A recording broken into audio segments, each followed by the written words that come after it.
성경에 이것이 예수 믿는 너희를 향한 하나님의 뜻이다. 명확하게 그렇게 나오는 구절이 딱 두 구절이 있습니다. 그 가운데 오늘 데살로니가전서 5장 16절 18절 이 말씀은 우리가 다 알고 있는 내용이잖아요.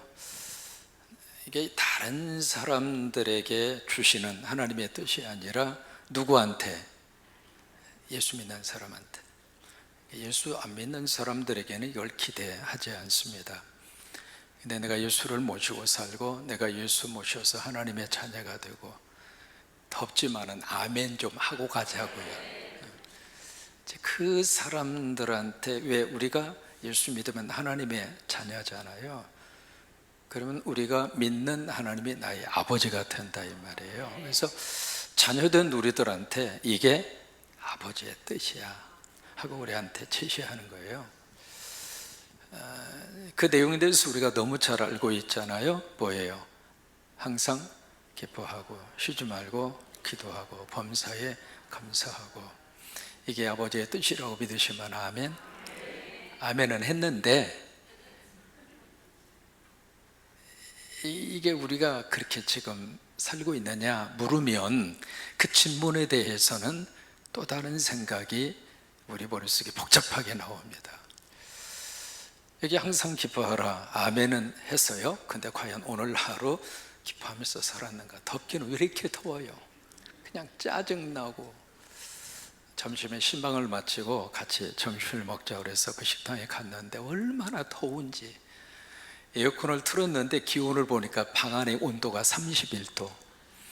왜 이렇게 덥냐고 그랬더니 이거 뭐 끓이니까 이 열기 때문에 그렇다고, 이거 불을 끄면 좀 시원할 거라서 불을 다 껐는데도 이게 안 떨어지는 거예요.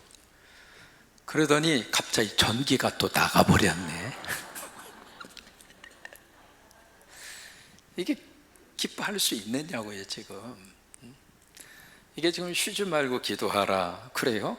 기도를 하긴 해야 되겠는데 과연 오늘 하루 내가 기도하는 마음으로 살았는가? 또 하나 범사에 감사하라. 여러분 오늘 하루 감사하면서 사셨어요? 예, 아멘 안 한 분도 아멘 하신 분도. 근데 과연 이것이 어떤 내 생각과 의지와 내 어떤 마음 속에서 이게 가능하다고 생각하면 아멘 한 다음에 하나님 죄송해요 그게 나와야 정상이에요. 왜? 우리 힘으로 안 돼요. 우리 생각으로 할 수 있으면 얼마나 좋겠어요. 내가 한번 결심을 딱 해서 이렇게 했으면 좋겠다 해서 가능할 수 있겠다면 얼마나 삶이 고달프진 않을 거예요. 그런데 이게 안 된단 말이에요. 그래서 사실 16절, 18절, 16, 17, 18절의 말씀은 그 다음에 19절의 말씀이 있어야 가능해요. 19절에 보시면은 성령을 어떻게 하지 말라고요? 소멸시키지 말아라. 여기에 성령을 소멸시킨다, 우리가 오해하면 안 됩니다. 성령을 내가 가지고 오고 성령이 나에게 오라고 할 수도 있고 이 성령을 내가 쫓아낼 수도 있고, 그렇게 생각하시면 성령에 대해서 우리가 오해를 하는 겁니다. 여기에 성령을 소멸시키지 말라 그 얘기는 성령의 불을 끄지 말라 이 말이에요. 근데 이 성령의 불은 누가 주시는가? 하나님이 주시는 겁니다. 내 안에 성령의 불을 주셔서 성령의 불이 내 안에 붙어서 하나님의 영으로 말미암지 않고서는 그리스도를 주라 시인할 자가 있어요 없어요? 없어요. 여러분 예수님이 그리스도라고 믿으십니까? 이미 여러분 속에 하나님이 성령의 불을 주신 거예요. 그러니까 성령의 불은 목사가 주는 게 아닙니다. 이 강대상에서 성령 받아라 해서 아멘 하면 성령의 불이 나한테 오고, 성령 받지 말아라 그러면 나한테 성령의 불이 안 오고, 그런 게 아니란 말이에요. 성령님 존재 자체가 페르조나라고 그래서 펄슨, 인격이라 이 말이에요. 그러니까 성령의 불은 누가 주시는가? 하나님이 주시는 거예요. 내 안에 하나님의 불을 하나님이 붙여주셔서 요벨의 아름다운 찬양이 나왔고요, 성령님의 불을 나에게 붙여주셔서 이 시간 하나님 앞에 와서 예배하는 것이고요. 그러니까 내 안에 하나님의 불이 있어서 우리가 믿음 생활의 여정을 계속해서 가는 거예요. 넘어져도 괜찮아요. 천천히 가도 괜찮아요. 왜? 내 안에 그 불을 하나님이 붙여주셨으니까. 그러니까 여기에 성령의 불을 끄지 말라, 이것은 성령이 주시는 그 감동을 억제하지 말라 이 말이에요. 성령님이 나에게 주시는, 성령께서 나에게 허락해 주시는 성령의 어떤 감동의 역사가 있습니다. 그것을 제한시키지 말라 그 말이에요. 그것을 내 스스로가 자꾸 내 영역과 감정에 의해서 그것을 컨트롤하려고 하지 말라 이 말이에요. 그 중 하나가 바로 뭐냐면, 성령이 내 안에 충만히 임재해 오시면 그때 나타나는 성령의 결과 중에 하나가 기쁨이에요. 로마서 14장 17절의 말씀, 하나님의 나라는 먹고 마시는 것이 아니라 성령 안에서 의와 평강과 희락이라. 같이 하십니다. 성령 안에서 의와 평강과 희락이라. 여러분, 희락이 뭔 줄 아시겠죠? 희락이 바로 뭐예요? 기쁨이라 이 말이에요. 그러니까 이 기쁨은 어디에서 우리에게 주시는가? 성령 안에 있을 때, 성령으로 충만할 때, 성령님이 내 안에 가득 채워졌을 때, 울면서도 내 속에 성령님이 주시는 기쁨이 있고, 땀을 닦으면서도 짜증날 수밖에 없는 그 상황 속에서 성령님이 내 안에 계심으로 인하여 내 안에 허락해 주시는 내면의 기쁨, 그게 있다 이 말이에요. 갈라디아서 5장에 보시면은 성령의 9가지 열매를 말합니다. 그러니까 성령이 내 안에 오시면은 그 성령님을 통해서 하나님이 허락하시고 하나님께서 맺히도록 하시는 성령의 결과물이 있다 이 말이에요. 여러분, 성령 받으면 성령 하니까 영적 역사로 끝나는 것처럼 생각하는 게 그게 아니에요.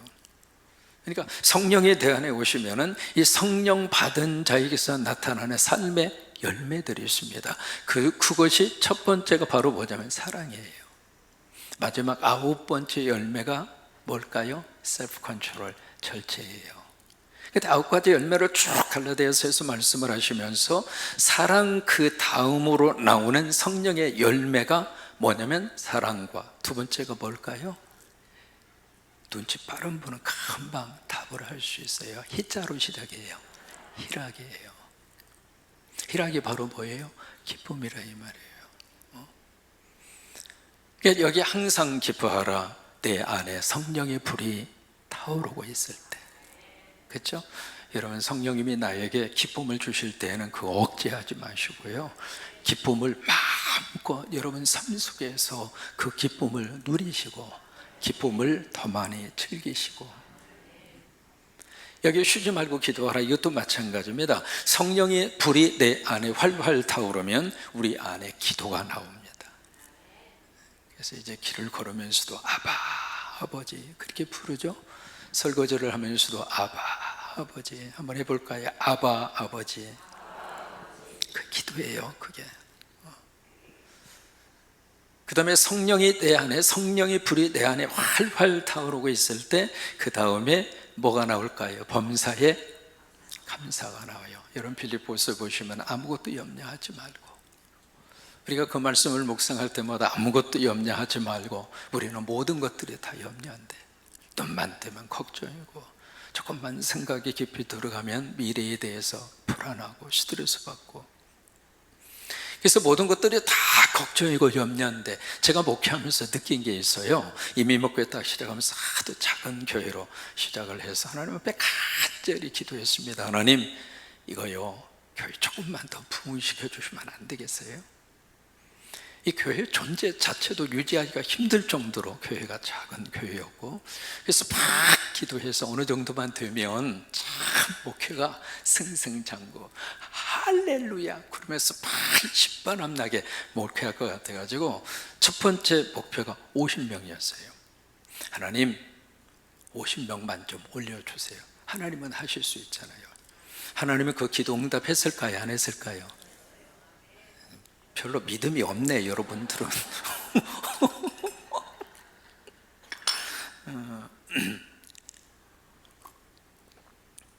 여러분, 이민 목회에 교회 부흥시키기가 참 어렵습니다. 한인들이 별로 없잖아요. 어쨌든 막 기도했는데 어쨌든 하나님이 역사하셔서 이제 50명으로 늘었죠. 그것으로 끝났을까요? 어떻게 하셨어요? 이제는 숫자가 곱으로 느는 거예요. 이제 몇 명으로 올랐을까요? 100명. 주님, 한 100명 정도는 돼야 선교도 하고, 그리고 아이들 교육도 좀 잘 이렇게 서포트해서 시킬 수 있을 것 같고, 그래서 또 열심히 기도했습니다. 하나님, 100명까지 채워주세요. 채웠을까요? 안 채웠을까요? 이제 조금 믿음이 좀 커졌어요, 여러분. 100명으로 만족했을까요? 이제 몇 명으로? 어떻게 하셨죠?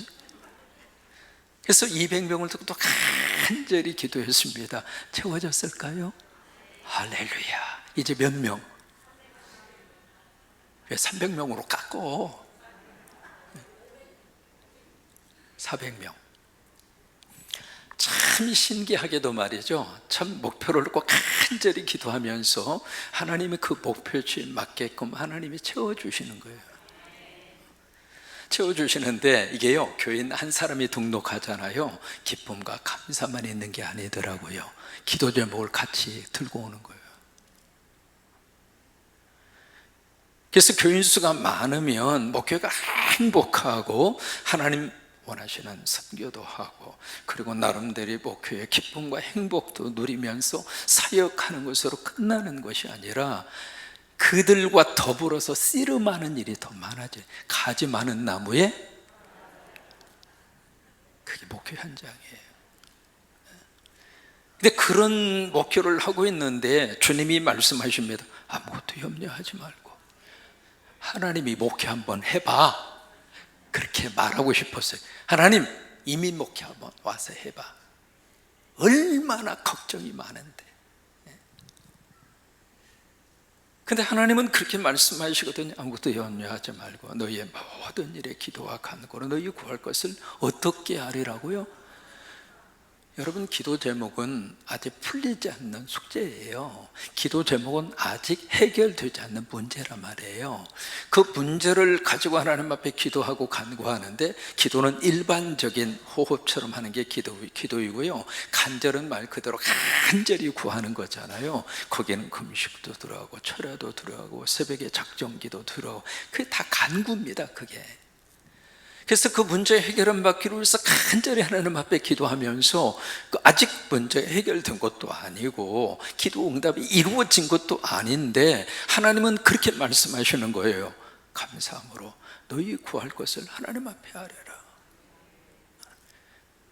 여러분, 내 안에 성령의 불이 타올랐을 때, 그때 기도하면서 이 기도에 대한 응답은 하나님의 손에 있다. 내 방식이든 하나님의 방법이든 하나님이 응답하신다. 내가 원하는 때이든 아니면 내가 원하지 않는 때이든 어느 때든지 그것은 하나님의 소관이고 하나님의 영역이기 때문에 하나님께서 분명히 이 기도에 응답하신다고 하는 성령의 불이 내 안에 와서 그 기도의 응답의 확신을 우리에게 감동으로 주었을 때 그 불을 끄지 않고, 그렇지, 내 생각에는 아멘할 수 없어도 하나님의 거룩함 섭리와 뜻 가운데 이루어지리라. 성령의 불의 감동에 내가 아멘하면서 감사하면서 하나님 앞에 기도하더라, 이 말이에요. 그래서 그 다음에 성령의 불을 끄지 말라. 그리고 오늘 주신 말씀이 애언입니다. 애언에 대한 말씀을 주시거든요. 여기 애언을 어떻게 하지 말라고 그랬어요? 멸시하지 말라. 이 멸시라고 하는 것은 가볍게 취급하지 말라, 그 말이에요. 여기 멸시라고 하는 것은 경멸하지 말아라. 여기 멸시라고 하는 것은 그것이 내 속에 다가왔을 때 그것을 거부하지 말라, 이 말이에요. 특별히 여기에 무엇을 거부하지 말라고요? 애언을 거부하지 말라는 거예요. 여러분, 여기서 말씀하시는 이 애언이 과연 무엇을 의미할까? 일반적으로 애언하면 우리 속에 뭐가 탁 떠오르냐면 미래의 일을 점쳐서 알려주는 말, 그걸 애언으로 생각합니다. 그래서 마치 직통계시를 받아서 직통계시를 받은 사람이 나에게 어떤 애언을 해준다고 생각하거든요. 주식을 이걸 사야 될까 저걸 사야 될까 다 고민하고 있는데 직통 직통계시를 받았다고 그러면서 당신 이 주식을 사시오. 그러면 그 주식이 대박이 날 겁니다. 그러면서 이제 알려준다는 거예요. 그래서 그 예언 기도를 받고 와서 주식을 샀는데 깡통돼 버렸어요. 이게 직통계시를 받았다고 하면서 어느 지역에 어느 곳에 땅을 투기하면 그 투기한 그 땅값이 엄청나게 많이 올라서 당신은 물질의 복을 받을 것이라고 그렇게 예언기도를 받고 기도해 준 분한테 봉투도 주고 그러면서 신바람 나게 와서 있는 돈 없는 돈 다 모아서 그 땅을 딱 샀는데 그 사람이 예언기도 해준 대로 땅값이 올랐을까요? 안 올랐을까요?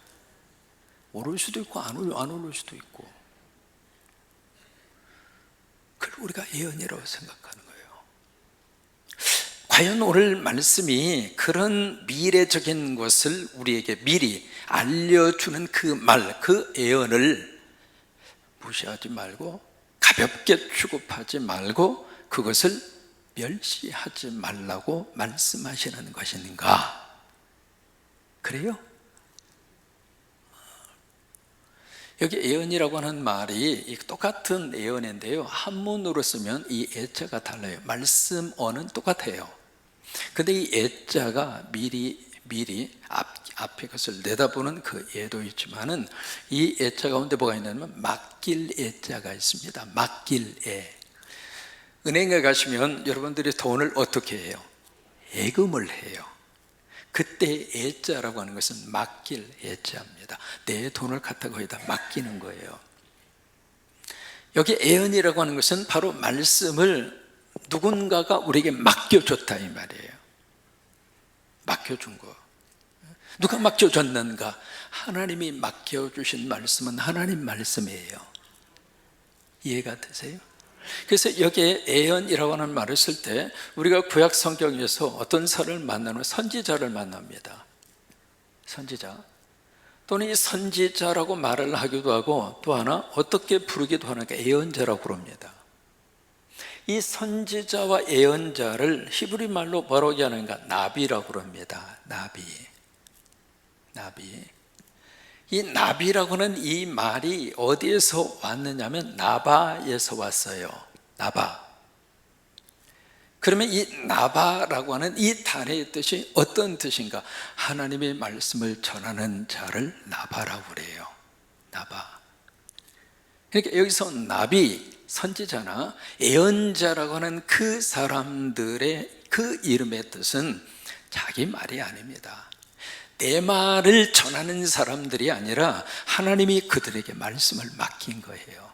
그래서 맡은 그 말씀을 가지고 이스라엘 백성들한테 말씀을 전하는 사람이에요. 그래서 그들이 말씀을 전할 때 특징이 있습니다. 여호와께서 가라사대 하나님이 이렇게 말씀하셨습니다. 그게 그 앞부분에 꼭 나오는 이유가 그거예요. 내 말이 아니라 내 생각에서 나온 말이 아니라 이것은 하나님이 나에게 맡겨준 말입니다. 그러면서 그 말을 백성들을 대상으로 해서 하나님의 말씀을 전하는 사람을 선지자 또는 예언자라고 그래요. 그들을 나비라고 그러는 거예요. 그러니까 여기서 말씀하시는 이 예언은 자 기억해 볼까요? 하나님의 말씀을 우리에게 맡겨줬어요. 맡겨주신 그 하나님의 말씀이 기록이 됐습니다. 기록이 돼서 우리 말로 번역이 돼서 우리 손에 딱 들려져 있습니다. 뭘까요? 성경입니다. 오늘 여기서 말씀하시는 예언은 성경을 말합니다. 하나님의 말씀 성경, 그걸 예언이라고 그런 거예요. 계시록 1장 3절을 보시면은 이 예언의 말씀을 듣는 자, 그 다음에 그 말씀을 읽는 자, 그 가운데 행하는 자가 뭐가 있다고 그랬죠? 복이 있다고 그랬어요. 그 예언의 말씀, 그게 바로 뭐냐면 성경이라 이 말이에요. 그래서 성경 말씀을 읽는 자가 복이 있어요. 여러분 하나님의 말씀을 규칙적으로 계속 읽으세요. 작은 부분이라도 하나님의 말씀을 꾸준하게 편식하지 말고 되게 연초만 되면 한번 일독해야지 해서 마태복음 낳고 읽다가 계속 낳는 거 보면서 무슨 놈의 산부인과야, 나는 이제 그만 날 거야. 그리고 덮어버리거든요. 작정을 하고 창세기는 열심히 읽는데, 그래서 어떻게 창세기 50장까지는 읽었어요. 근데 출애굽기도 가보니까 흥미진진하거든. 출애굽기까지는 이렇게 읽어가는데 그 다음에 레위기, 세상이 무슨 말인지도 모르겠고, 뭐 이렇게 많어, 뭐 이렇게 잡는 게 그렇게 많어. 피가 흥건하게 고여있는 모습을 보면서 나는 이거 징그러워. 그리고 레위기에서 덮어버리고. 성경 읽으세요. 아셨죠? 오늘부터라도 다시 읽으세요. 성경을 읽는 자가 복이 있어요. 그리고 예언의 말씀을 듣는 자가 복이 있어요. 이렇게 오셔서 설교 듣는 것이 복이 있는 거예요. 이 시간에, 수요예배 시간에 아버지 집에 오셔서 이렇게 하나님의 말씀을 들으면서 그 말씀이 내 안에 영적으로 나를 위로해 주시고, 나를 다듬어 주시고, 영적으로 나를 다시 살려 주시고, 그 가운데 행하는 자가 복이 있다. 말씀을 가지고 순종하면서 말씀을 내 삶의 자리에다가 적용을 하고 그렇게 하는 사람이 복이 있다는 거예요. 계시록 22장 18절로 19절을 보시면은 이 예언의 두루마리 책이라고 그렇게 나와 있습니다. 그때는 모든 성경이 이런 식으로 되어져 있는 시절이 아닙니다. 다 두루마리예요. 두루마리. 맨 처음에 파피루스라고 하는 갈대 있잖아요. 그 당시 그쪽 지중해 연안에 있는 갈대는 우리가 생각하는 갈대하고 달라요. 이렇게 눌러가지고 거기다가 붓으로 철필로 그렇게 해서 글을 썼어요. 그게 조금 이제 발전이 되면서 양피지 해서 양가죽 있잖아요. 양가죽을 다 벗겨서 거기다가 이렇게 썼거든요. 그래서 그것을 긴 이런 식으로 길게 해석을 둘둘둘둘 말하는 거예요. 그래서 성경 자체가 두루마리예요. 여러분이 예루살렘에 가셔서 거기에 이제 그 통곡의 벽 있잖아요. 거기를 반드시 방문하시는데 되게 일반적으로 거기를 잘 안 가시더라고요. 근데 그 통곡의 벽에 딱 이렇게 쑤시면 이쪽에 남자, 이쪽에 여자예요. 그래서 이제 들어가는 구역이 다르거든요. 여자는 우측으로 가고 남자는 좌측으로 가요. 그래 물어봤어요. 왜 이렇게 남자 여자로 구별해 놨냐 그랬더니 부부가 와서 통곡의 벽에서 막 거기서 통곡하고 기도하는데 부인이 옆에서 다 들으면 집에 가서 싸운다는 거예요. 여러분 그렇지 않겠어요?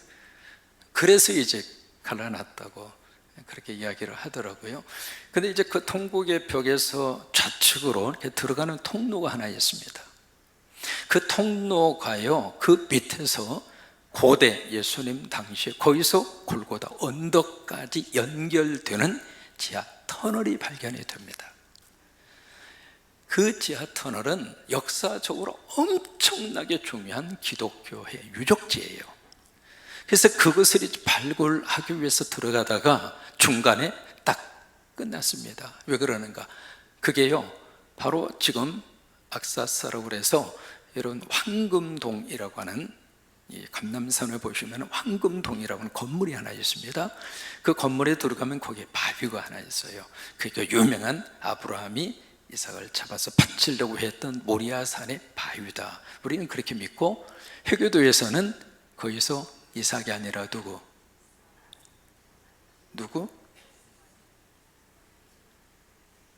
저희가 있잖아요. 이스마엘을 바쳤던 바위다 해서 회교도에서는 거기에 이스마엘로 그렇게 주장을 해요. 그 지점을 이 지하 터널에 통과하는 거예요.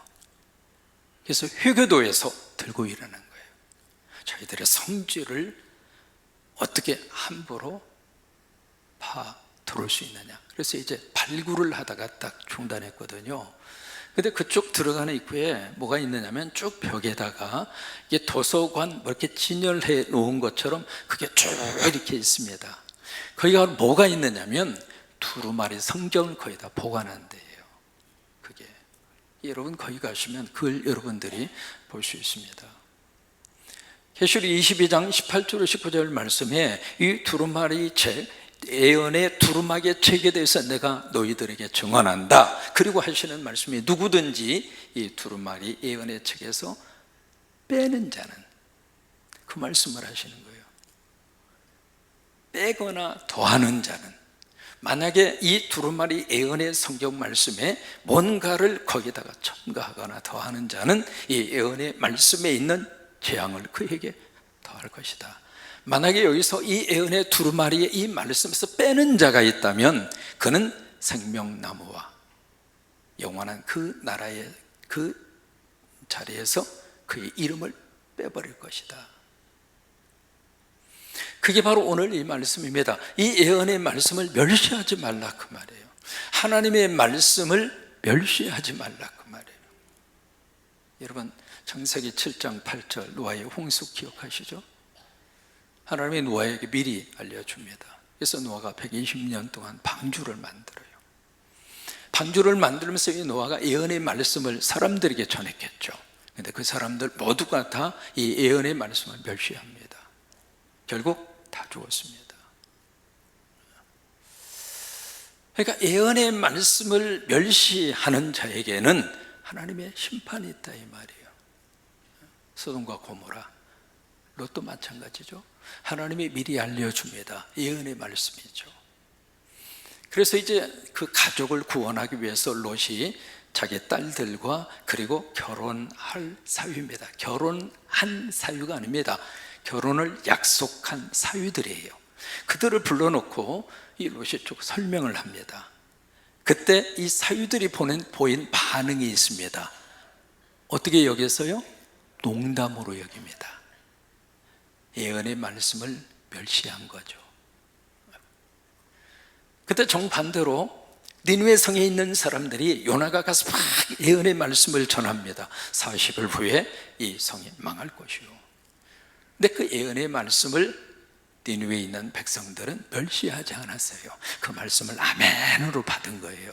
아멘으로 받고 왕으로부터 시작해서 저 짐승들까지 하나님 앞에 회개하고 금식하고 결국 멸망의 예언의 말이 살림의 말로 축복으로 바뀌어집니다.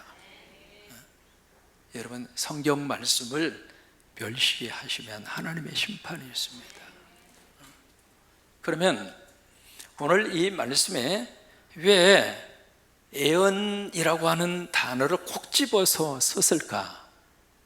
그냥 하나님의 말씀을 아니면 성경이라고 하든지 이 하나님의 말씀이라고 하든지 그랬으면 좋은데 왜 예언이라고 그렇게 이야기를 했을까? 그거예요. 성경에 기록이 된 모든 예언의 말씀들이 예수 그리스도를 통해서 거의 다 완성이 됐어요. 성취가 됐다 이 말이에요. 그런데 지금 하나 남아있는 예언이 있습니다. 그게 이게 데살로니가 전서 5장에 짧잖아요. 짧은 이 5장에 계속 강조해서 나오는 단어 하나가 있습니다. 무슨 단어냐면 강림이라고 하는 단어예요. 이 단어가 여섯 번 나옵니다. 그래서 매 장마다 강림이라고 하는 말이 나와요. 정말로 그런가 한번 볼까요? 데살로니가 전서 1장으로 가볼래요?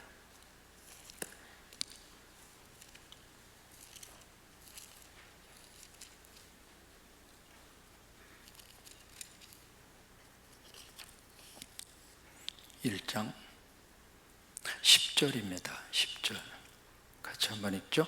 또 죽은 자들 가운데서 다시 살리신 그의 아들이 하늘로부터 강림하실 것을 너희가 어떻게 기다리는지를 말하니 이는 장래에 노하심에서 우리를 건지시는 예수 신이라. 1장에 강림이 나오죠. 그 다음에 2장 19절로 가서 보십니다. 2장으로 가서 19절